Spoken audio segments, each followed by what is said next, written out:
राधे राधे दोस्तों, जय Shri Krishna. Good morning मेरे प्यारे दोस्तों, कैसे हो आप लोग। आई होप आप लोग अच्छे होंगे और आपकी पढ़ाई लिखाई भी अच्छी चल रही होगी दोस्तों। तो मैं भी ठीक हूँ। और अभी आज हम लोग के एमपी पुलिस कांस्टेबल का डे 13 है। आज मैंने क्या क्या स्टडी की ये मैं आपसे बताऊंगी और आप भी प्लीज़ मेरे से अपनी स्टडी को कंटिन्यू करिए, जैसे साथ साथ हम लोग का रिवीजन हो जाए। और इस वीडियो के माध्यम से आप सभी लोग के बहुत ज़्यादा कमेंट थे साइंस को लेकर, तो बायो और केमिस्ट्री और फिजिक्स के कुछ इंपॉर्टेंट टॉपिक्स बताऊंगी मैं, जिनको आपको पढ़ना ही है दोस्तों। और फिर मैं सोच रही हूँ कि कम्युनिटी पोस्ट में कल तक मैं पूरा सिलेबस बायो फिजिक्स केमिस्ट्री का पोस्ट कर दूंगी, तो वहाँ से आप लोग चीज़ें देख लीजिएगा। और जो जो टॉपिक कम्युनिटी पोस्ट में मैं पोस्ट करूँगी वो टॉपिक को आप ज़रूर से ज़रूर पढ़ लीजिएगा दोस्तों। तो चलिए अब हम लोग अपनी स्टडी को स्टार्ट करते हैं। आप लोग भी ध्यान से बातों को सुनिएगा और अच्छे से मन लगा के स्टडी करिए दोस्तों, क्योंकि अब हम लोग के पास लगभग 30 डेज ही बचे हैं, क्योंकि हमारा एग्ज़ाम 30 अक्टूबर से स्टार्ट ही हो जाएगा। तो क्या पता कि हमारा एग्ज़ाम 30 अक्टूबर को ही हो जाए, तब तो हमारे पास मतलब बिल्कुल अब टाइम नहीं है दोस्तों इधर उधर के लिए। इसीलिए जितना समय है उसे हमें अच्छे से अपनी पढ़ाई में देना है। तो चलिए अब हम लोग अपनी स्टडी को स्टार्ट करते हैं। सब आज मैंने अपने हिस्ट्री के रिवीजन से स्टार्ट किया। सबसे पहले मैंने आधुनिक इतिहास का पोर्शन कंप्लीट किया। उसके बाद मैं पॉलिटी में चली गई। पॉलिटी में हम लोगों ने राष्ट्रपति तक कंप्लीट कर लिया था। आज उपराष्ट्रपति को किया है। उपराष्ट्रपति के अंतर्गत जितने भी आर्टिकल आते हैं दोस्तों, सभी चीज़ों को कंप्लीट किया है। आप लोग बताइए किस आर्टिकल के अंतर्गत उपराष्ट्रपति कार्यवाहक राष्ट्रपति के तरह काम करता है। आप लोग कमेंट बॉक्स में इसका आंसर ज़रूर बताइएगा।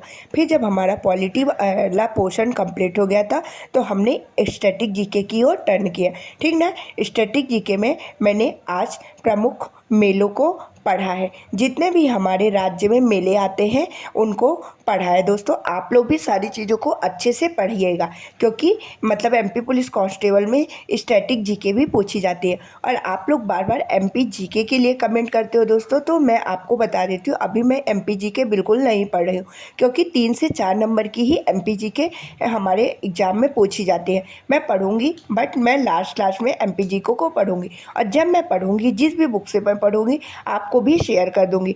मैं लास्ट में मैराथन लेने का सोच रही हूँ। सारी चीज़ें मैं जैसे जैसे अपनी स्टडी को कंटिन्यू कर रही हूँ दोस्तों, तो सब चीज़ें आपसे शेयर कर रही हूँ। चलिए अब मेन चीज़ आ जाते हैं साइंस में। साइंस में दोस्तों हमें 10 से 12 नंबर की, आपको भी पता होगा अगर आपने प्रीवियस ईयर पेपर प्रैक्टिस किया होगा, तो 10 से 12 नंबर की पूरी साइंस आती है।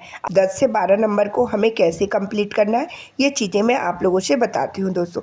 देखो, सबसे पहले आपको बायोलॉजी वाला पोर्शन उठाना है, क्योंकि बायोलॉजी वाले पोर्शन का वेटेज ज़्यादा रहता है। 7 से 8 क्वेश्चन बायोलॉजी वाले ही पोर्शन से पूछे जाते हैं। तो बायोलॉजी में जो प्लांट किंगडम है, ठीक ना, वर्गीकरण वाला पोर्शन है ना, इससे बहुत सारे क्वेश्चन बनते हैं दोस्तों, ठीक ना। जैसे हम लोग का परिसंचरण तंत्र हो गया, उत्सर्जन तंत्र हो गया, पाचन तंत्र हो गया, ये जितने 7 से 8 तंत्र हैं, इनसे भी इम्पोर्टेंट चीज़ें मतलब इम्पोर्टेंट क्वेश्चन बनते हैं दोस्तों, ठीक ना। कोशिका हो गया, ऊतक हो गया, कोशिका से बहुत सारे इंपॉर्टेंट क्वेश्चन बनते हैं दोस्तों।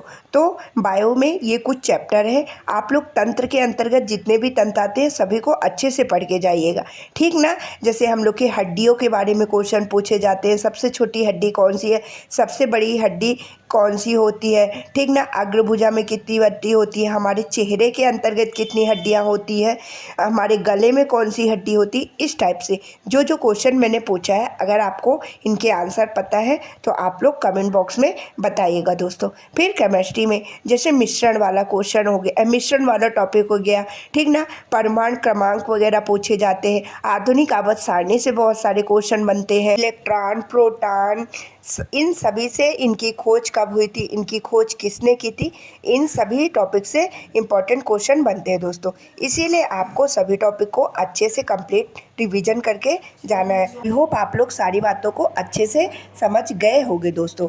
आज की इस वीडियो में इतना ही। अब हम लोग मिलेंगे नेक्स्ट वीडियो में दोस्तों। राधे राधे दोस्तों। आप लोग अपना ध्यान रखिएगा, अच्छे से पढ़ाई करिए और जो भी डाउट रहे कमेंट बॉक्स में बताया करिए। मैं उन सभी डाउट को सॉल्व करने की कोशिश करूँगी दोस्तों। चलिए अब हम लोग मिलेंगे नेक्स्ट वीडियो में। बाय बाय, राधे राधे, जय श्री कृष्णा। बाय बाय दोस्तों।